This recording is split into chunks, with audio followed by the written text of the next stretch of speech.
Hello and welcome to the Sallie Tomato YouTube channel. I'm Kate, and here at Sallie Tomato we enjoy bringing you video tutorials that both educate and inspire.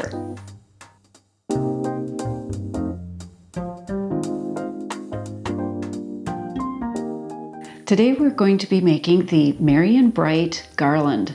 This is a fun but customizable project. You can make it low-sew or no-sew, and it can be made to fit any space. The bright light bulb design can be made using scraps or fabrics that coordinate with your holiday decorations. Be sure you use non-woven fabrics such as cork or faux leather because we will have raw edges. Make several garlands and add festive touches to mantles, entry tables, bookcases, or windows. Follow the pattern instructions to cut out all the pieces you need. There are 3 designs to choose from. Now is a great time to add surface embellishments or embroidery to your main fabric pieces A or B or C, depending on the design that you've chosen. Another option is to center a piece of fleece or stabilizer to the wrong side of your main pieces. You need just one piece of the fleece or stabilizer. Hold that in place with a bit of basting tape or basting glue. Adding this little layer of fleece or stabilizer is going to give just a bit of dimension to your ornament.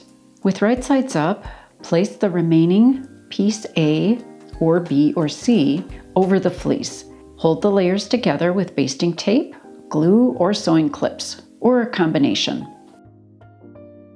Now at the sewing machine, you're going to top stitch along the outer edges with an 1/8 inch allowance. You can easily make this a no-sew project simply by using permanent craft glue instead of sewing.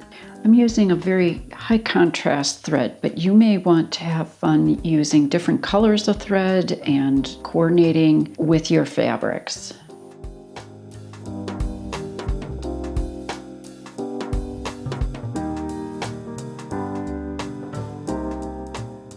Have fun adding extra color to the cut edges with colored pens, markers, sparkly fabric paints or glue, or edge coat.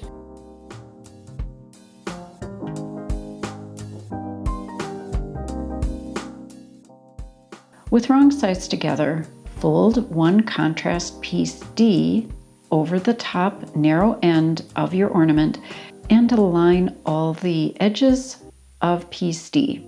You're going to hold piece D in place with a little basting tape or glue or even a sewing clip. We're back at the machine to top stitch the raw edges of piece D with an 1/8 inch allowance, but stitch across the top fold edge with a 1/4 inch allowance. You're creating a small casing near the fold of the ornament topper.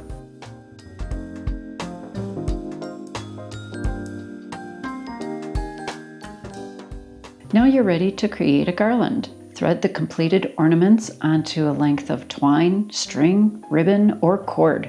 You may find a large-eyed tapestry needle can be helpful in pulling the twine or ribbon through the ornament casing.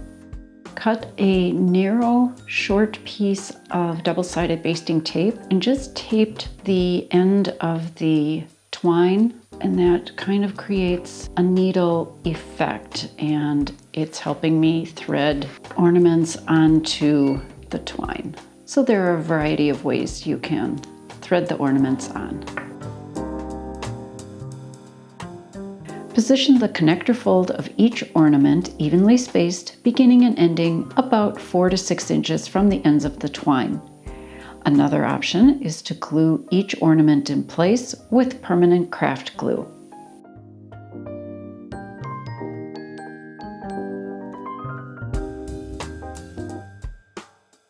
Tie a knotted loop at the opposite ends of the twine to create a hanging loop, or simply tape the garland ends in place along a mantle or bookshelf. We hope you have fun creating with this light-hearted decoration. I hope you enjoyed learning how to make this fun project to make your holiday decorations a little bit brighter. Let us know in the comments if you have any questions or suggestions. Please share and show off your photos using the hashtag Sallie Tomato on social media.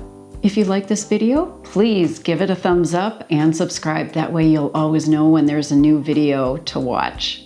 I hope you'll check out our website and our blog for more creative and inspiring projects. So until our next video, have a great making day.